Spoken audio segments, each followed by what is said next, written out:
Good morning, members. Can I please ask everyone to remain standing for prayers by my chaplain?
Please be seated.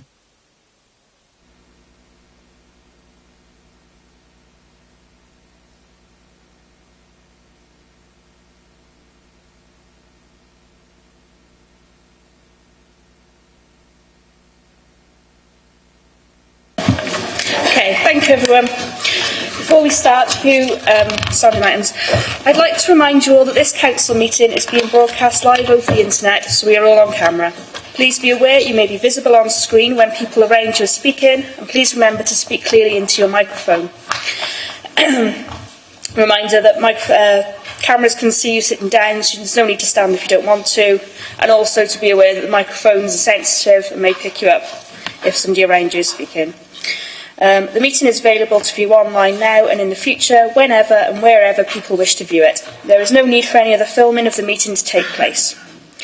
We welcome the use of the Welsh language at meetings, but I have had no requests for people to speak Welsh today, so this meeting will be conducted in English only. I'd like to welcome everyone attending the meeting today and anyone watching the meeting via the webcast. Although can I ask that all mobile phones and other noisy devices be put onto silent. If there is an emergency alarm, we will follow the green signs and go to the ground floor of the Civic car park. If we have any motions or amendments during the meeting, I will need them to be clear, please, before we go to the vote. Okay, going on to the agenda proper. Item 1, attendance. The attendance register will be going around the room. Please can all members sign it and pass it on.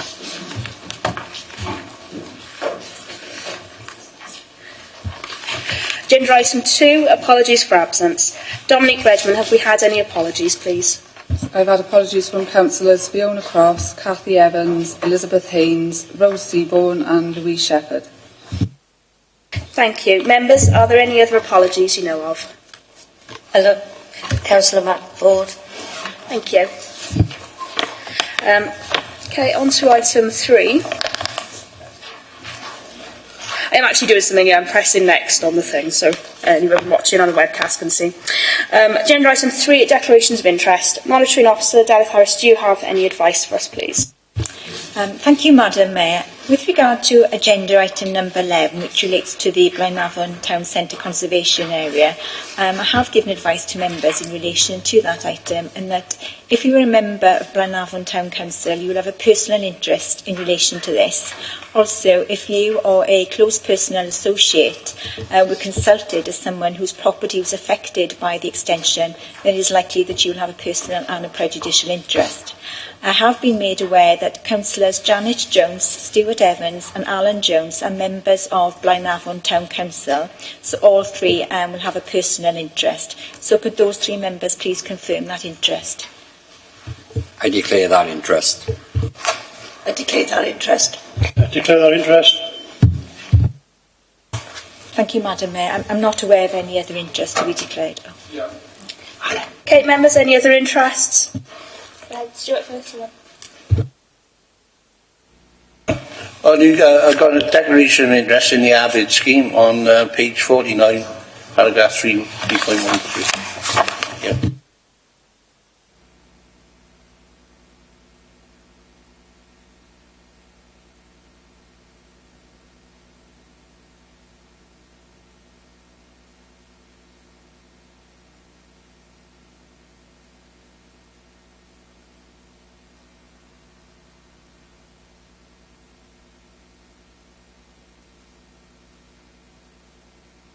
In my view, I don't think there's a need to declare that interest.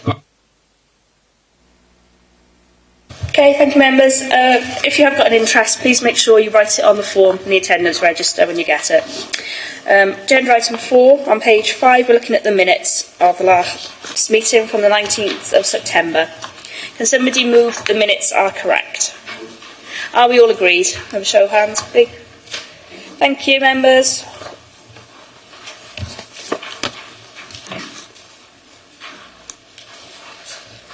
Agenda item 5, page 35, update on actions. Members, the updates on what has been done to implement our previous decisions start on page 35 of the agenda.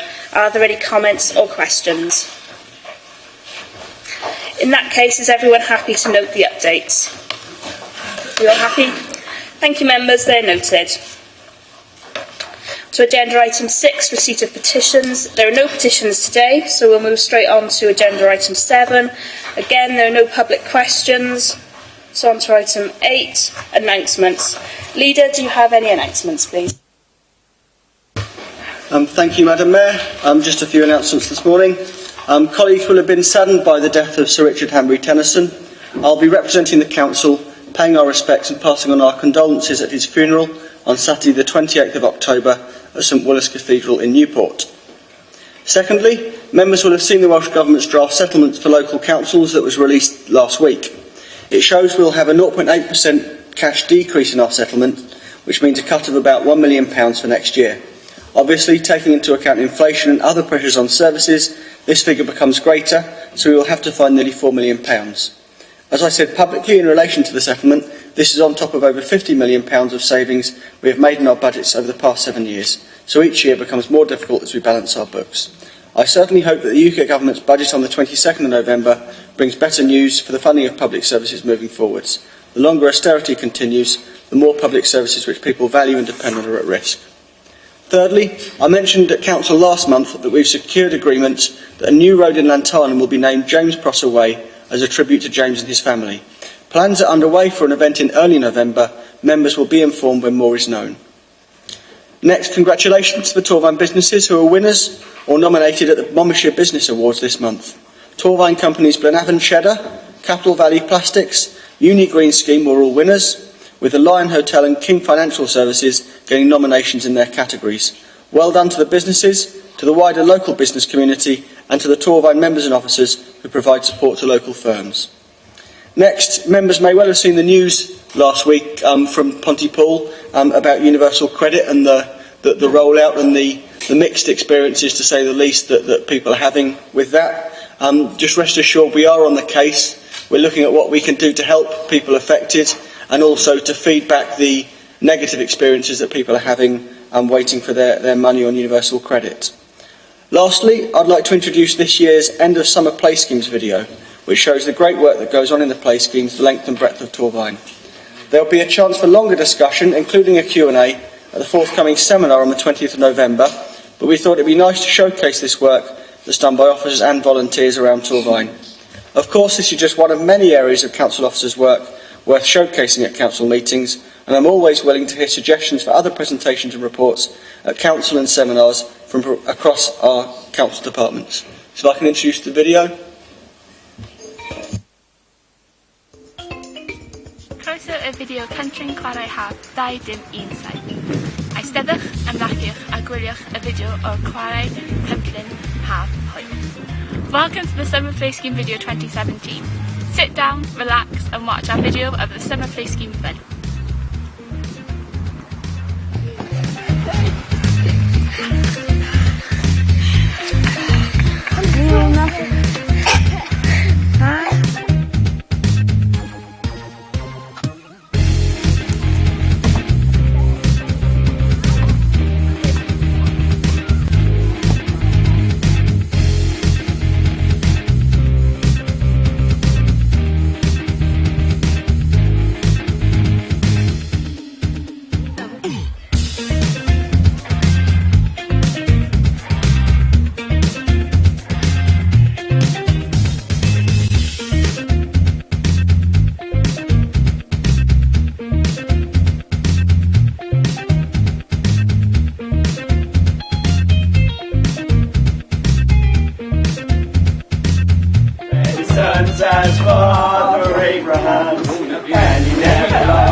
sentences go like this. Right arm, left arm. Roll these on the floor.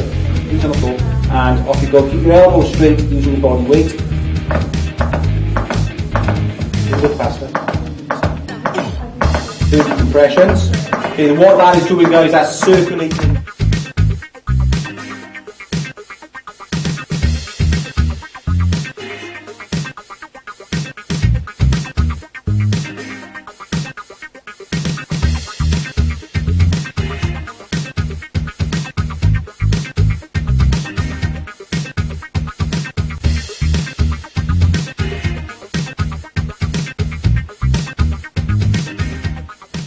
Hi, my name is Luca. I work for Torvine Play Service. This is my first summer up and coming. I've been employed since February of this year, being a play and enhancement support worker, working with children who are on an alternative timetable for behaviour and enhancement work. Now this is my first summer doing the play scheme, of which I've taken a lead role coordinating the equipment, and it has been a hefty task and it has been tough. It's been time consuming. However, we have got there in the end, and a lot of hard work. We're ready to do across all 3 boroughs and do an amazing summer of play scheme. Hello, I'm Ben and I'm the link worker for this year's play scheme. Play is an integral part for children, for their well-being and their health. Every day on play scheme we'll be doing the daily mile.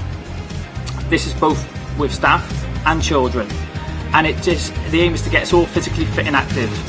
And we achieve it as a team, but also as an individual. It builds the ethos when the children complete it, and it gives us a sense of success and happiness. It's important to play inside and outside and have a free play in a friendly, safe environment, so we all have the opportunities that we deserve. Throughout Torvine, Monmouthshire and Blaenau Gwent, we're ensuring that every child has the opportunity of free play for the summer and to make non-stop fun and memories for the time.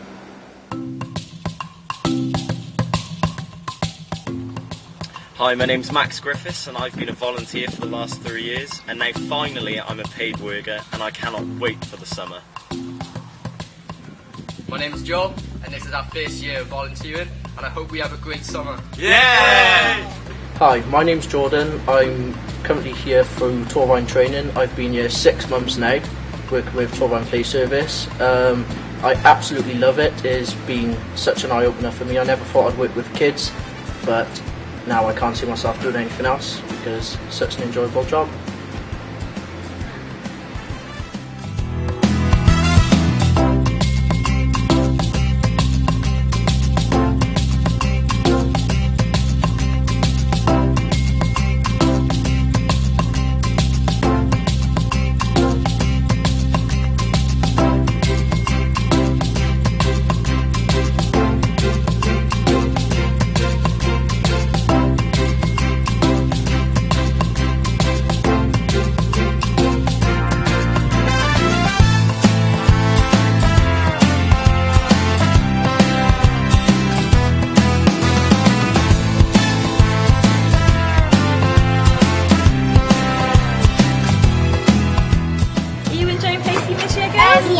What's your favourite thing you like to do? Face paint. You like to be superheroes too, yeah? Yeah. Woo! My name is Cheldonine and I'm the Autism Support Officer for Torvine, and I've been working closely with Julie and Andrew and the team for quite a while, hopefully supporting the staff that work with the children with autism. Many of the children I support struggle a lot with their social skills in schools, and I think the Play Service provides a vital support mechanism to develop those skills outside of the school environment. Play is very challenging for the guys that I support, and these skills are essential to develop them for future skills in later life, and the Play Service offers the opportunity to practice, manage and develop those skills in a nurturing environment. And without the Play Service, I think a lot of the guys that I'm working with would struggle with their social interaction in schools and in the community.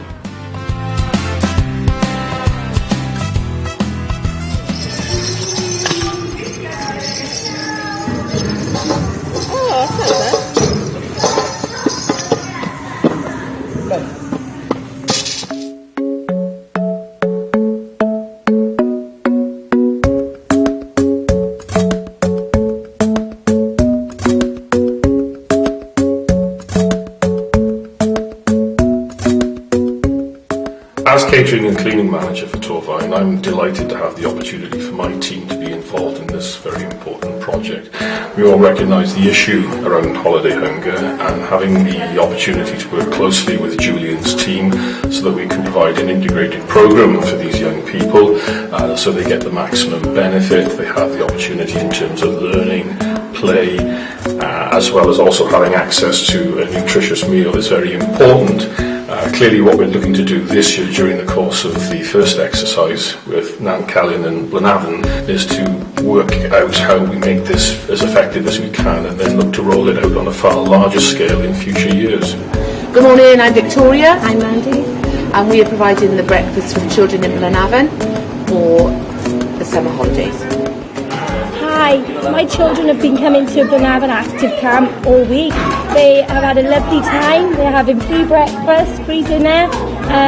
They are really enjoying it. Guys, you all ready for the Daily Mile? Are we all ready?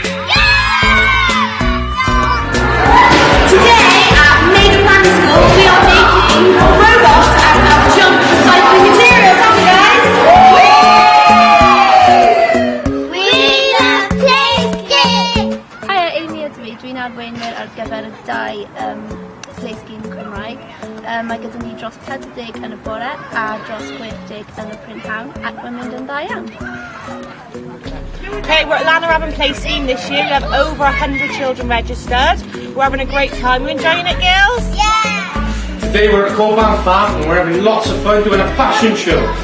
Yeah! Hi, my name is Emily and I'm 10. Hi, my name is Ellie and I'm 10.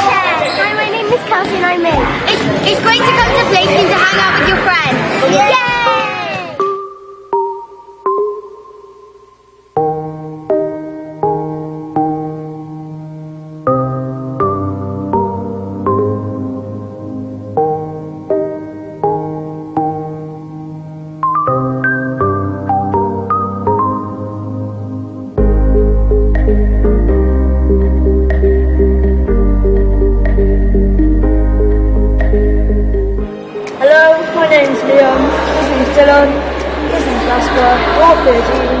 And this summer we're helping out the Play Scheme. Hi, so my name's Martin, I'm 30 years old, I've just joined Play Scheme this year as a volunteer. I'm doing this to get some experience because I'm hoping to be a teaching assistant, maybe working towards becoming a teacher over the next few years, depending on the paperwork. I'm having a really good time so far, 4th day in, it's really good fun. So what have we got by you guys? What's this funny little guy?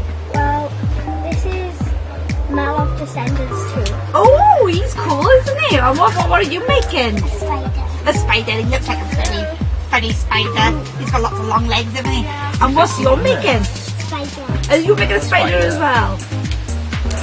Hi, my name's Connor. I've been working with the Play Service for the last 5 years. I started off as a factory worker and I volunteered here and found out that I loved working with children with additional needs, and now I'm going to Cardiff Uni to be a trainee social worker. Hi everyone, I'm Rhianwen. I'm a trainee social worker and I'm working this summer on the Torfaen Play Scheme Complex Needs site and really enjoying myself. I'm Joe. I'm also working on this site, having great fun.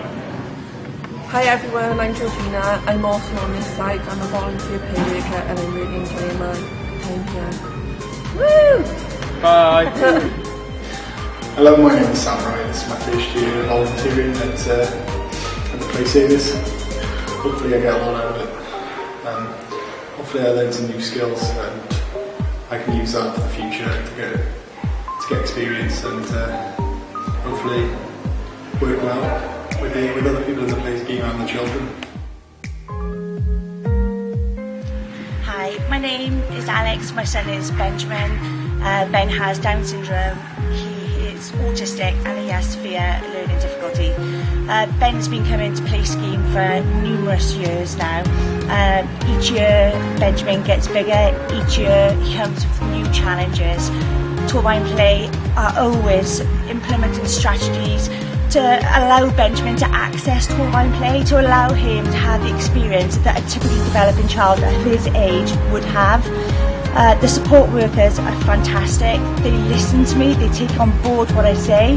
We've got a home link book going so that I can read about Benjamin's day because he's non-verbal, so he's not able to tell me. And then we can exchange ideas. they're always looking forward for ways to, you know, like I say, make his day, make his week better. They're just wonderful. And also, I have to say that Torfaen Play have always continued to have Ben's best interests at heart.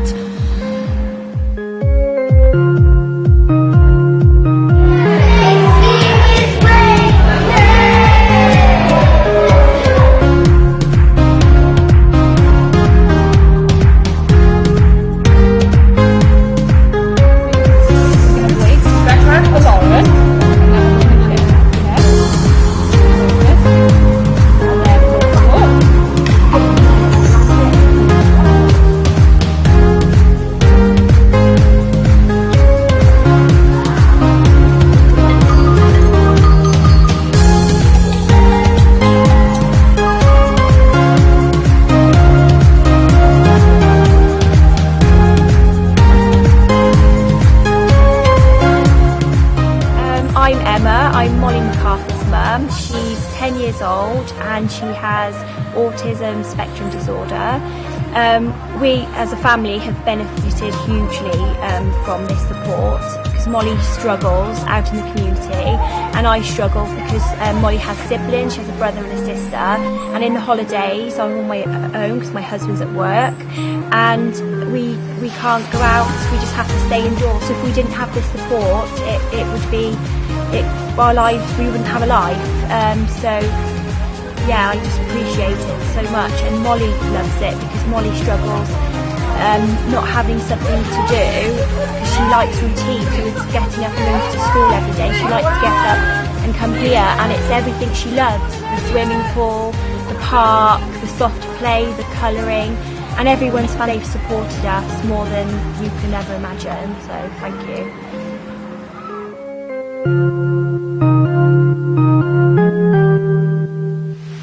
Hi, I'm Corinne, so I'm Nathaniel's mum. Nathaniel's 14 and has epilepsy, severe special needs, and he has a condition called GLUT1 deficiency, which means that the fat and the sugar don't get to his brain, so he doesn't produce ketones. He's been attending Playski now for probably perhaps 4 or 5 years. I resisted for a long time, I was frightened to let him go, but I'm so glad I did. He's come on so well, everyone's so supportive, especially Owen, who's had him a lot. And for me, it's just respite. You know, those few hours a day just means myself and my husband, my daughter get quality time together, and he's doing really, really well from it.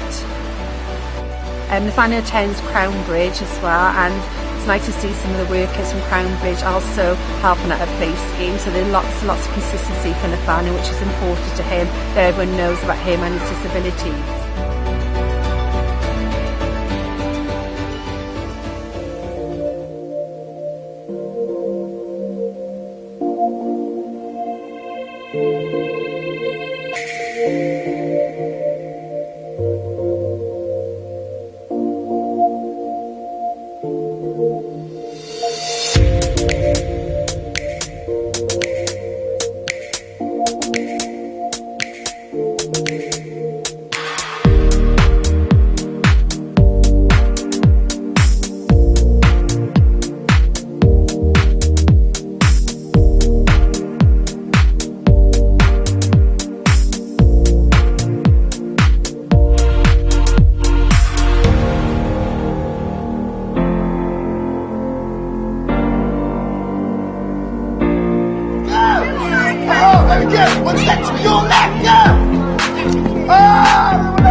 Okay, thank you.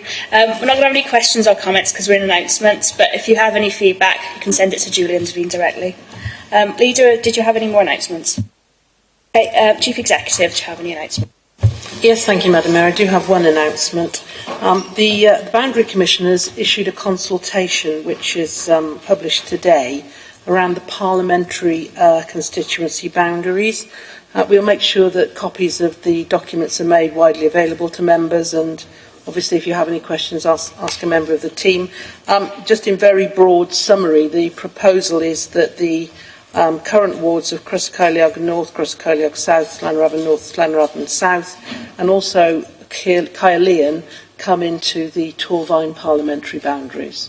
So this is just the parliamentary boundaries, it doesn't affect ward boundaries.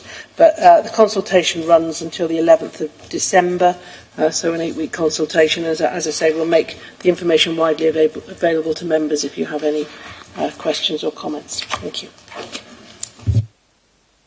Thank you. Okay, we go on to agenda item 9, the annual performance report. Alison Ward, Chief Executive, can you present your report for us, please? Thank you, Madam Mayor. Members will have, I think, with their agenda papers, a coloured printed version of the performance report. The reason for that being that the performance is based on a traffic light system of red, amber and green, and without that it doesn't make a lot of sense in the black and white version in your agenda paper. So hopefully everybody's got access to a copy of that. So members, this is the annual report for the Council to approve our 2016-17 performance report. We are required under the local government measure to publish an annual performance report outlining our progress in delivering our previous year's improvement activity. So we are looking backwards at 16-17 in this report.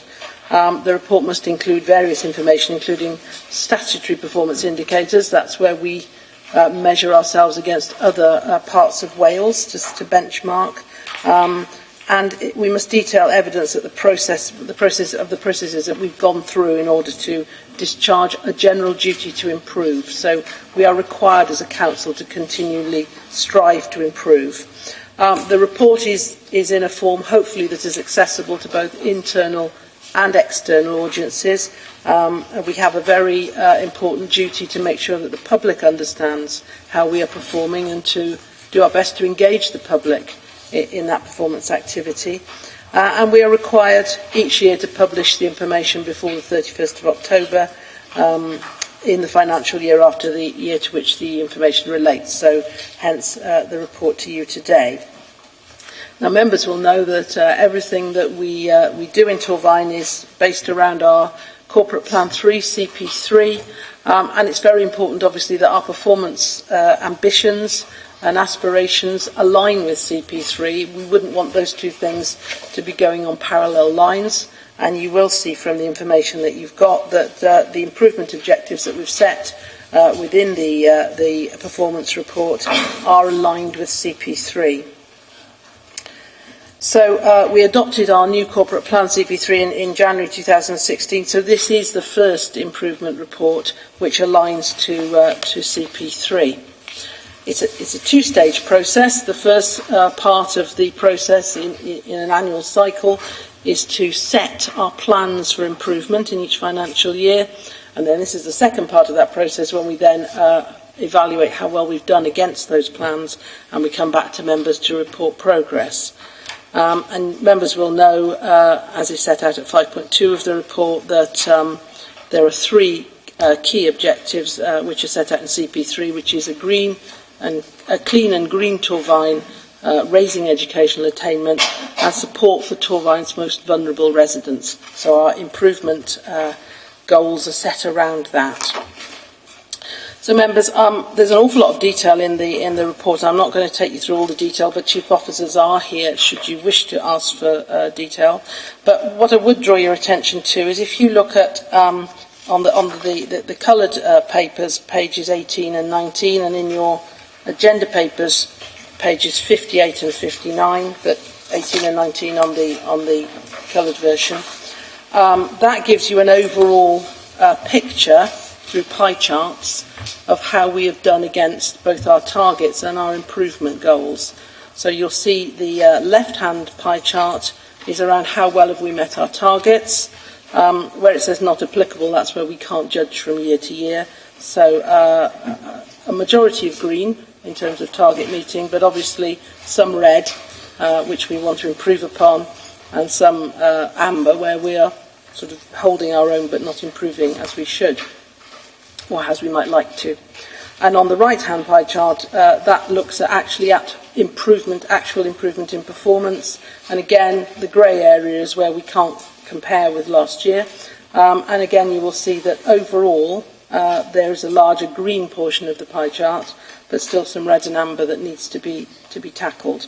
And all of this, of course, members, has to be set against that lens of the fact that these are corporate plan priorities where we have set ourselves a task of improving against those. There will be things that are not in the corporate plan priorities where it would be reasonable to expect that we don't see improvement because we're not investing and prioritising in those things. But these are things where we would expect to see improvement. And then if you look at page 19 or page 59 on your agenda papers, you can see there that overall we've been successful in our improvements against the clean and green Torvine. We've been successful in terms of support for Torvine's most vulnerable residents, but we're only holding our own in terms of raising educational attainment. And just to remind members, we are looking back at 16-17 when we're talking about this. This doesn't reflect the current position. So, members, the other piece of paper that perhaps amongst the coloured version that I'd like to draw your attention to is page 52 of the coloured version and page 92 of your agenda papers, and that is Appendix 5. And Appendix 5 looks at the national performance indicators, what are called the public accountability measures. And as I say, this is where we look at how we've done against benchmark against other parts of Wales. And you will see there at the top of the page we have improved on 14 of the indicators, gone backwards on 9 of the indicators, and held steady on 2 of them. These, of course, are less targeted towards our corporate plan. These are national indicators that everybody across Wales has to collect. So it's a fairly comprehensive report, members, and I think you've got quite a lot of detail there, which I hope you've had an opportunity to consider. Just in terms of consultation, we do take our duty to consult with the public on performance very seriously. Bearing in mind we're looking at 16-17 here, draft corporate plan priorities were included in Torvine Talks in October 2015 to inform residents, and that started a process of engagement. We had 31 engagement sessions with the public on the Corporate Plan 2 in numerous venues between the 11th and 30th of November in 2015. Altogether, we talked to nearly 1,000 people, 999 people, including young people. And at that time, we asked the public to vote on their top 3 priorities, and there was an overwhelming preference for the 3 priorities that are in the corporate plan. Now, what that means, obviously, is that we are looking to improve and invest on those things that members think are important to the public, but also the public think are important. So hopefully this gives you a pretty clear indication of where we're going as a council on the things that matter most to most people. So, members, as I say, all the chief officers are here. Should you wish to ask any specific details, we'll ask them to come up to the lectern and answer your questions. But I commend the report to you and recommend that you approve it. Thank you. Thank you. Members, are there any questions or comments? Start with Robin. Thank you, Mayor. Council, in regarding Corporate Plan 3, Priority 2, raising education attainment for 2016 and 17, looking at the data presented, it must be stressed that once again the Council has failed to meet its performance measuring targets in 7 out of its 16 key areas. Knowing that there's an elected council in May, I think it would be astute of me to remind council that following the very the disappointing Key Stage 4 results in 2016. On the 20th of July 2016, as part of full council, I asked a member's question regarding to Torvine's failing educational standards. Following poor end-of-year examination results, I asked the Executive Member for Education and Lifelong Learning whether the pupils who were due to sit examinations in 2017 should expect his imminent resignation. Unfortunately, the Executive Member's response to full council at the time was no, due to work in progress. Council, well, bearing in mind Torvine's poor education performance over a number of years, to include the 2016-17 results, I now believe that it would be appropriate for the Council and current Executive Member for Education and Lifelong Learning to consider the following. One, if the Council could look at page 25 and the vision section, I think possibly sarcastically we need to amend the priority to raising educational attainment vision statement to read only if they are lucky will all young people be given the best possible chance in life by attending a good standard of education. And for the future improvement of education across Torvine, the current Executive Member for Education and Lifelong Learning should reconsider his cabinet position with a view of tendering his resignation with immediate effect. That's my own personal thoughts. Councillor Yell, would you like to respond? Well, once again, Councillor Kemp, as is the usual protocol, thank you very much for the question. I wasn't expecting this morning, but I thank you for it nevertheless. I've become accustomed to the thoughtfulness behind most of your questions, and I'm sure that you thought long and hard about this one. I remember the exchange that we had when you last put that question to me, and my position remains the same. I would say this, that it continues to be a work in progress. No one is as impatient as I to ensure that that rate of progress speeds up. You will be aware, because we have talked about it before, both in a formal and official setting, and indeed privately, that the examination structure in several of the examinations this year bedevilled the progress that we were hoping to make out of the position we were in 2016.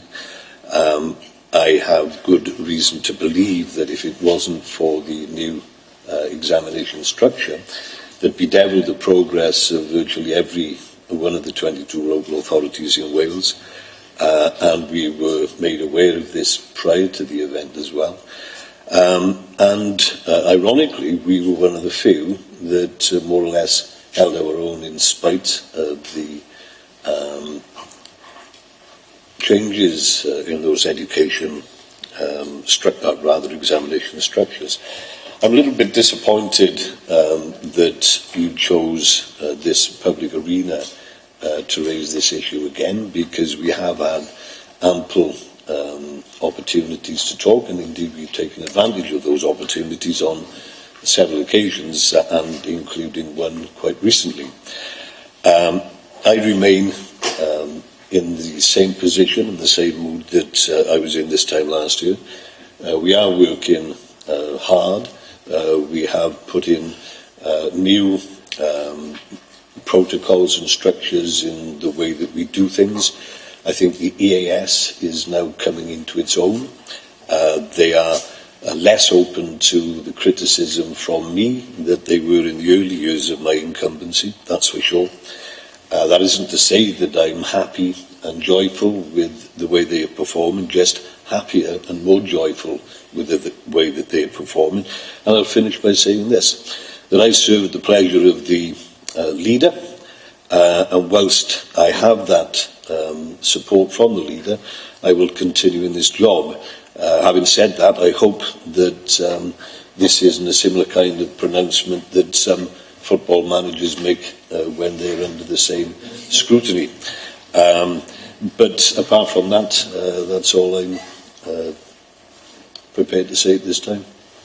I'd just like to say that basically we were looking at the report from 2015-16 and not this year's. And so if I was to comment on this year's results, I would have had a lot more to say. I'm going to bring the leader in a minute, and then I've got Councillor Bevan, okay? Okay, I was going to make some general comments about the report at the end, but I think I'll come in at this point just to say that I think there's two ways of looking at a question like that. There's the charitable way, which is to say that I'm glad that you have a focus on and a concern for educational standards, and I could take the question that way. Or there's the less charitable way of saying it's a shame that you choose to personalise this, because in my experience no one works harder than the current executive member for council and the current chief officer for education, the current chief officer for education to drive up standards in our schools. It's not an easy thing. It's not something to which there is one simple solution, but it's something that I've got every confidence that they're straining every sinew and doing everything possible to raise standards. And I say that because I look at the evidence. And if you look at what Estin said about us the last time they came, they pointed to clear improvements. If you look at the comments of the intervention board when they decided to give us a clear sort of bill of health, they had a positive thing to say about how we'd improved in the past 2 to 3 years. And no, it's not a fait accompli. As David said, these things never are. We're never going to be satisfied with performance. We're always going to strive to drive up performance. But I think the member awareness of this issue, perhaps that's a bit of a sort of a double-edged sword for people involved in education, because I think the member awareness of this issue is far greater than it was certainly when I became a councillor. That means members have got more opportunity to maybe cast aspersions or to question things. I think that's sometimes uncomfortable for those of us in positions of power, but it's absolutely essential, I think, if we're going to drive up standards, that members are aware of the good things that we're doing and the shortcomings that still exist. So, basically in response to that particular question, the current Cabinet member, David Yole, has my full support, and I think he's doing a great job. Whenever I ask questions of officers and of David, they are always completely on the ball. They know what needs to be done. But education is not an easy thing to deal with, and we'll never rest until we drive up standards to our absolute utmost. Councillor Bevan. Thank you, Madam Mayor. Councillor Kemp has picked up on the main point on education, and it is one of the ones that stands out in terms of deterioration in a number of areas. However, that's already been asked about, so I will raise a couple of other points. Overall, I think it's a mixed bag. If we look at page 52 of the report, the Appendix 5, with a summary of the indicators, whilst there is some good news in there, with just over half of the number of indicators showing an improved performance, there's also over a third which have a reduced performance. So it does seem to be that we are improving in some areas and not others. And the questions I had really, with the leader mentioning to raising and improving standards, if I could ask members please to refer to page 64 of the agenda for today's report, which is the summary table, our measures of success. For item 1, the amount of green space under biodiversity management by March 2017, this was a new measure that was introduced, but the target was supposed to be set 2016-17. Now, given that we're already going into 2017, 2018, why is that target not in place? And the second question is, with regards to targets, the target levels that were set for 3 items, the next 3 items out of the 5 that are on there, the target levels under the column target for 2016-17 were actually below the levels that we were already achieving in the 2014-15 data and 15-16 data. For example, percentage of highways and relevant land inspected of a high or acceptable standard of cleanliness. 2014-15, the Council achieved 92.86%. And 15-16 data, we got 95%, which is great. It's, as the trend, as direction of travel says, higher is better. It does show that we are improving. But my question is around the targets. Why was the target set at a level that was below what we were achieving 2 or 3 years ago? Surely if we're striving for improvement, those targets should have been set at least at the level I would have expected that we were already attaining, so that we didn't show any deterioration in service delivery.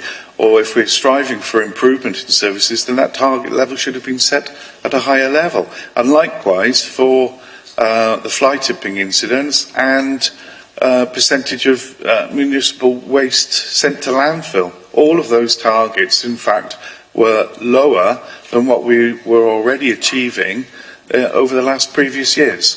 So I'd like some commentary around that, please. Can I ask Tom Roberts to respond, please?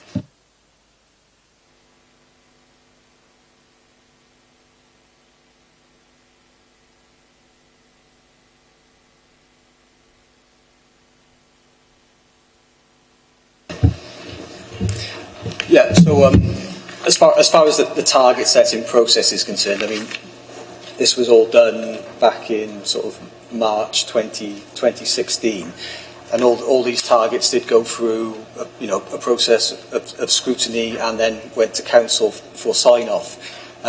With regards to sort of individual specific targets, yes, there were a number where we perhaps did set slightly lower targets where there were changes to service delivery. I'm thinking around the new street scene model. There was, as far as the waste diverted from landfill, I know performance improved greatly, very dramatically over a short period. So it was a case of making sure that our targets were realistic over the short term. Obviously now we've shown we can maintain and improve that performance. Perhaps going forward targets will be again a lot more challenging. But it was a case of ensuring that when we set targets, we weren't setting ourselves up for a fall. We wanted to, enable ourselves to show an improving picture. But sometimes you can like I said, set yourself up for a fall. I don't know if Steve wanted to talk about individual targets, but that's where I'm coming from. I think Tom's covered it there. Some of the targets that we have to set, when they're percentage targets, they can be greatly affected by very small changes in actual numbers of the activity or the measure. So you only have to drop a couple of issues and the target won't be met. So much as it seems the target has been easily met in terms of numbers, if you look into the measure, that could end up being a very small actual number. So it's about setting stretch targets, and I don't disagree that we should be striving to improve, particularly on these priorities, corporate priority. But equally, we've got to be realistic that occasionally things will happen outside of our control, and we don't want to, as Tom sort of said there, be setting ourselves up for a fall on all these targets, which wouldn't really be reflective of where we are with it. Thanks. Can I just add to that? We have quite a lot of performance monitoring, obviously, in between these council reports. We have the corporate performance assessment sessions where the leadership team and the cabinet meet together, and there's peer challenge across chief officers and cabinet. But also we have a cycle of performance sessions with myself and the exec member for performance, which will be Councillor Crick going forward, and we have more time then to really get underneath these targets and work out why they've been set and where. And whilst I completely agree with what the officers have just said, I know I constantly ask the question that you ask when I see that a target is less stretching than I expected it to be, and I know the exec member does similarly. So I think your question's very well asked, and it is something that's constantly on my mind, and I know it will be of Councillor Crick's also. So thank you for asking the question, because it's an important one. Please, Madam Mayor. Thank you. Yeah, I mean, thank you for that, Chief Exec. It's ironic, really, because the trend to look for percentage municipal waste sent to landfill, I'm actually, you know, that is one of the great success stories that we've had in Torfaen, is that we have significantly reduced that, and by far and exceeded the targets that were set by the Welsh Government. But this is just one example of what I found was a strange target to be set. The 14-15 was nearly 11.6%. 15-16 data just under 10%. So I would have expected, if you follow that trend, for the target to have been to see a reduction in the magnitude of 1%, 1.5%. But in actual fact, the target that was set was nearly double what we had the year before, when we were under significant pressures from the Welsh Government to really see a dramatic increase, a dramatic reduction in the amount of waste that was sent to landfill. And in fact, the reported data shows that there has been that significant improvement. So that was just another one where it seemed that there was a big disparity between what we were actually achieving and the targets that were set. And I wondered, going forwards, if there is a particular reason, whether there can be an asterisk or something and some notes underneath the summary table to give members a bit more of an explanation on why there is that big divergence in the targets. Thank you. Can I just say, Councillor Bevan, I agree with that. When we have these monitoring sessions with myself and the exec member, we do have that commentary actually, and we find it very helpful. And perhaps because that commentary is not here, it's more difficult for members of council to understand. So I'll take that comment on board. It's a very helpful one. Thank you. Any more questions or comments, members? Did the leader want to come back in? She said had some general comments. Yeah, thank you. Thank you, Madam Mayor. I just wanted to welcome the report, really, because it's a vital part of our self-awareness, I think, as an organisation, that we publish this in a very open way, and that we can see it warts and all to ask the kind of questions that have been asked this morning, really. I think that's important, because you can only look to sort of challenge and improve if you're aware of where you are, warts and all, rather than, you know, how you actually look in the mirror as opposed to how you look in your imagination. So I welcome that, and welcome the leadership that members and officers have taken in that drive to improve our performance in as many areas as possible. I think the issue of prioritisation has always been raised, and I think this is worth sort of maybe dwelling on in the context in which we currently operate, with fewer and fewer resources. In one respect, from above, we're often told to prioritise very, ruthlessly. But yet there's not always the recognition, perhaps from the Welsh Government, of the impacts of prioritisation. Effectively, they say you should prioritise stringently, but prioritise everything sometimes, I feel. And in a situation where you've got less and less resource to deliver things, I think that can sort of end in the situation of effectively you prioritise nothing. So I think the reference to the corporate plan priorities is crucial here, because as members, I think that gives us the right to ask more stringent questions of performance in those areas, because we've clearly said to officers that's what our priorities are, and therefore we can ask more questions going forward on those issues. But I would like to just perhaps close with a reflection of the context in which local government as a whole operates. and this just isn't just on a Torvine basis. But I think sometimes it's taken for granted that local services have been kept on the road in the past 7 years, and I don't think that is something we should take for granted, given the amount of cash that's been taken out of the system, the amount of money we've had to save. I think it is remarkable throughout Wales that so many services are running as they are. I think that's a testament to the staff who work very hard to run those services, especially given that those staff have had several years of real-term pay cuts, as we discussed last month. So I just want to close with that reflection, really. That shouldn't, of course, stop us from striving to improve and hold, to account for performance, but it is a context worth reflecting on. Okay, members, the recommendation is on page 40 of the agenda. May I have a mover and seconder, please? Yeah, and a seconder? Thank you. Okay, can I have a show of hands, all those in favour?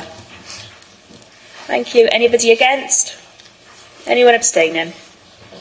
Thank you, members. Recommendations are agreed. Move on to agenda item 10, Torvine Local Development Plan Annual Monitoring Report. Can I ask Rob Murray, Principal Planner, to present the report for us, please?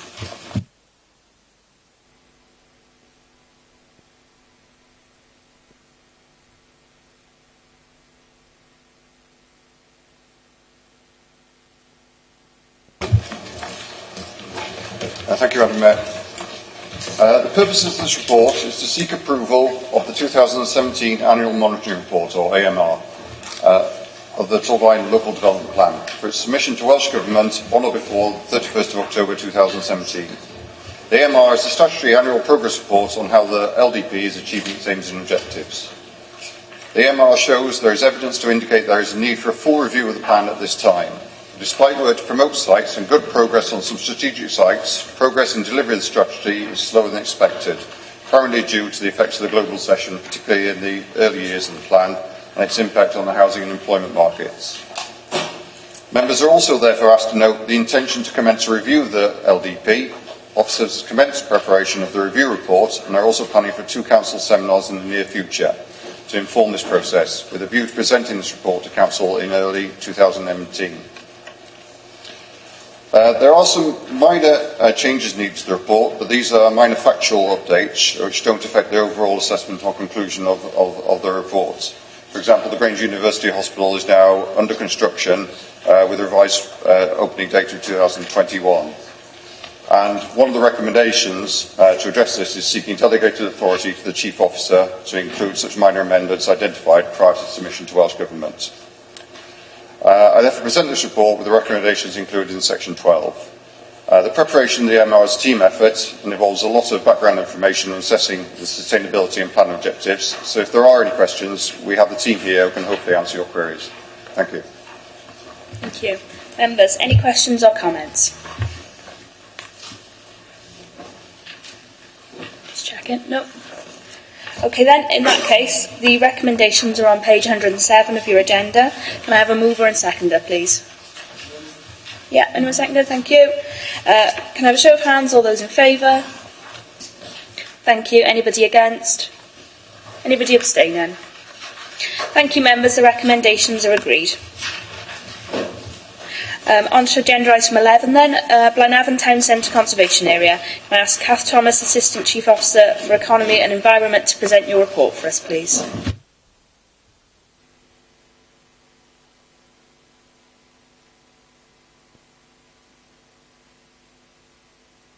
May I ask you to put the mic on? Sorry. Then.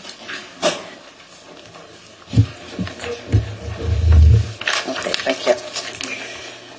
The purpose of the report is to propose to members to approve the Blaenavon Town Centre Conservation Area Appraisal and Management Plan, to approve the boundaries changes, and to approve the exec member for Business, Tourism, Leisure and Culture and exec member for Environment to be given delegated powers to approve the resulting management and maintenance action plan.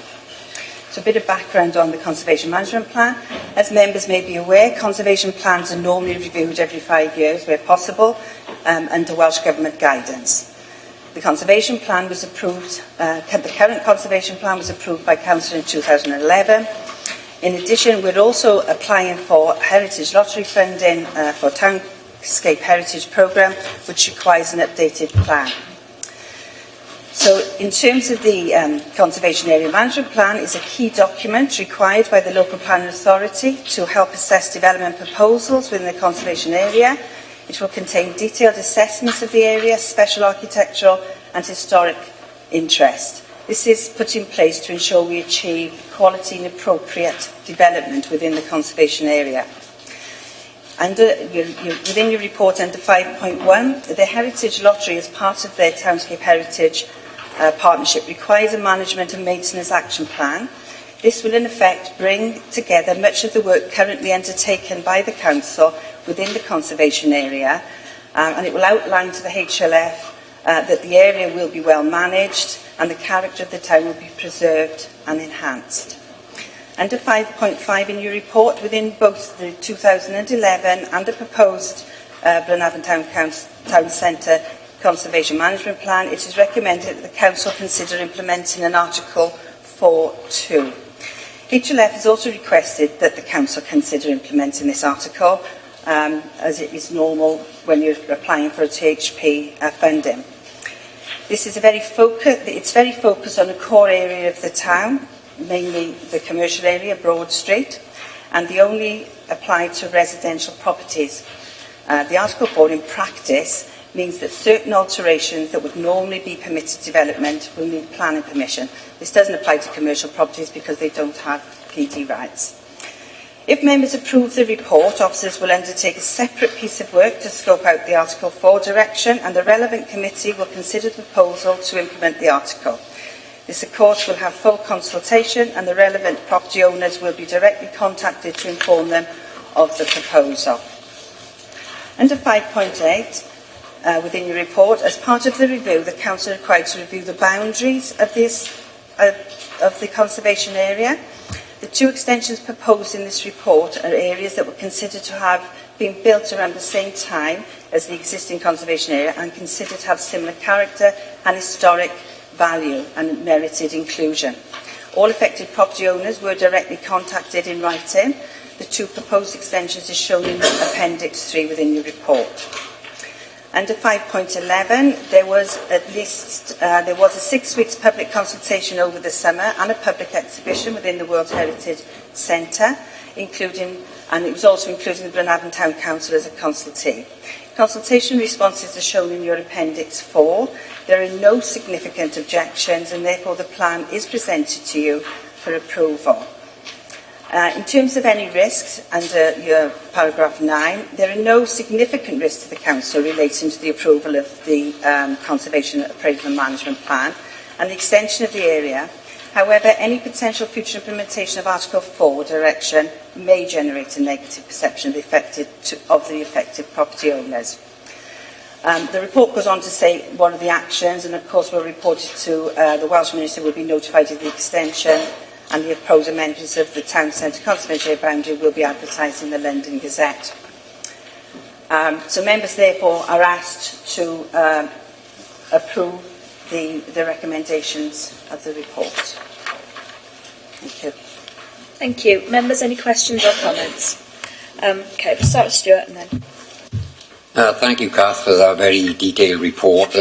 Obviously, I would support the recommendation because I think it must be done to get the funding that you referred to.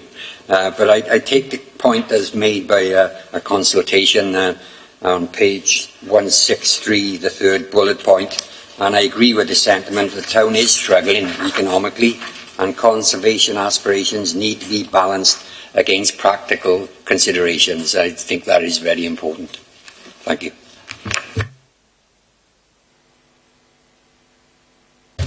I'd just like to thank Kath and the team for the tremendous amount of work contributed to this Conservation Action Plan. There's a tremendous amount of work involved. And I'd also like to thank Blenavon Town Council for the contribution, the financial contribution they made to support this bid. Thank you. Members, any more questions or comments? Okay then. Recommendations are on page 165 of your agenda. Can I have a mover and seconder, please? Can we move in? Yeah, thank you. Okay, can I have a show of hands, all those in favour? Thank you. Anybody against? Anybody abstaining? Thank you, members. The recommendations are agreed. We go on to item 12 then, motions on notice. Councillor Collett-Thomas, could you please move and explain your motion for us as shown on page 295 of the agenda? Thank you, Madam Mayor. I present the motion to you today on care leavers council tax exemption. I hope you've all been able to read the report, but I'd just like to add a few things. Just to explain that many young care leavers have a real struggle paying for their bills when they leave care. And I believe that this proposal would give them one less bill to worry about.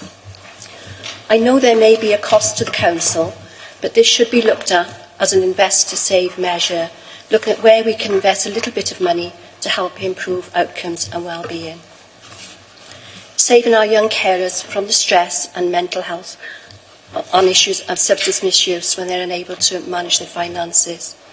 Over 30 councils have already implemented this measure, and if you look at the Children's Society webpage, there's an awful lot of information on there and a very interesting podcast.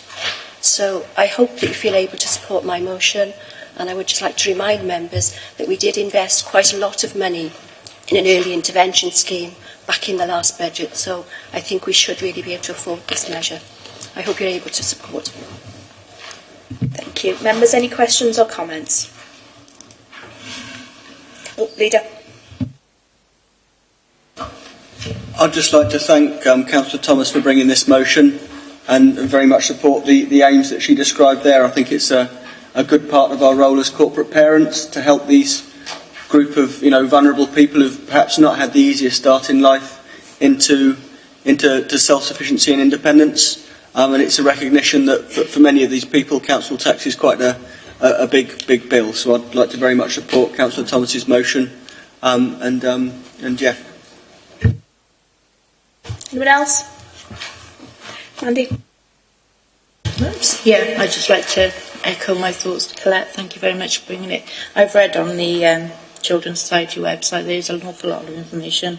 And when you look at the children, I mean, they've had an awful start in life. Some has gone through abuse, substance, abandonment.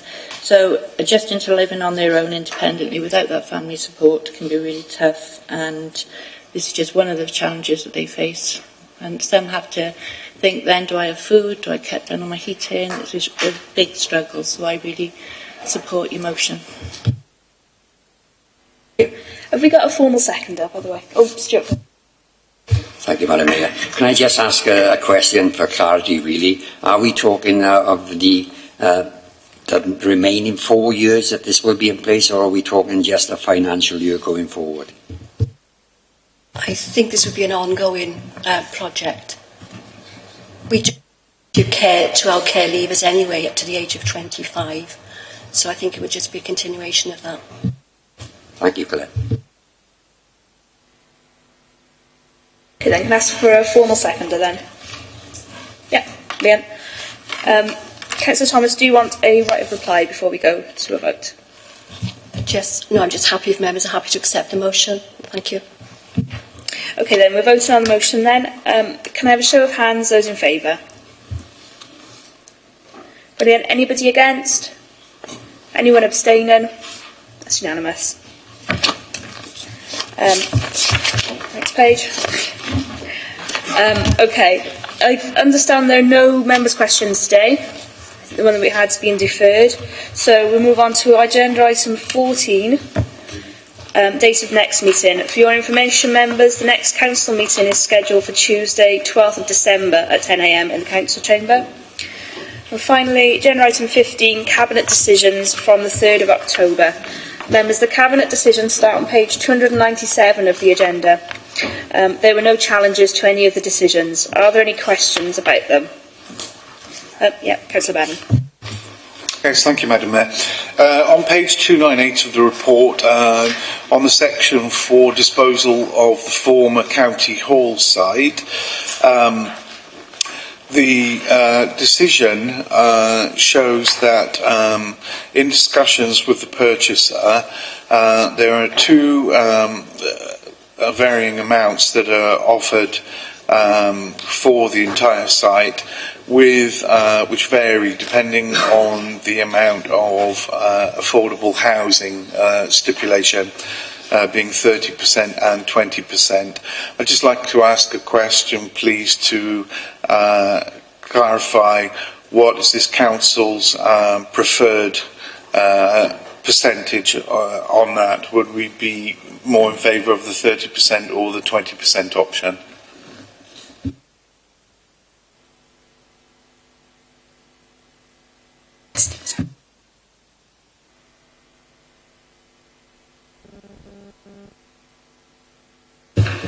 Thanks, Councillor. This was considered specific to this site, and in this area we're looking at 30% affordable housing.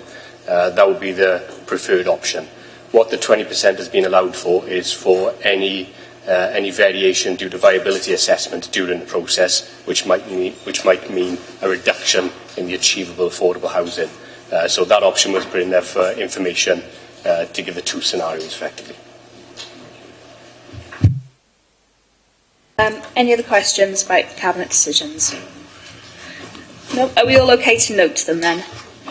Yeah. Thank you, members. These decisions are noted. Just before we end, thank you for your attendance and contributions. Can I remind you to sign the attendance register, put any interests on the personal form, and to return your cards afterwards. This is the end of the council meeting.